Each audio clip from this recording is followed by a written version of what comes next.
Hello, in front of me I've got Skoda Octavia. In this video I'll show you where is the VIN number in engine compartment.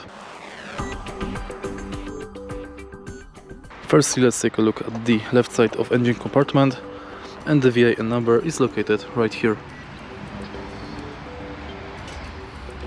If you find this video helpful, please leave like, comment and subscribe.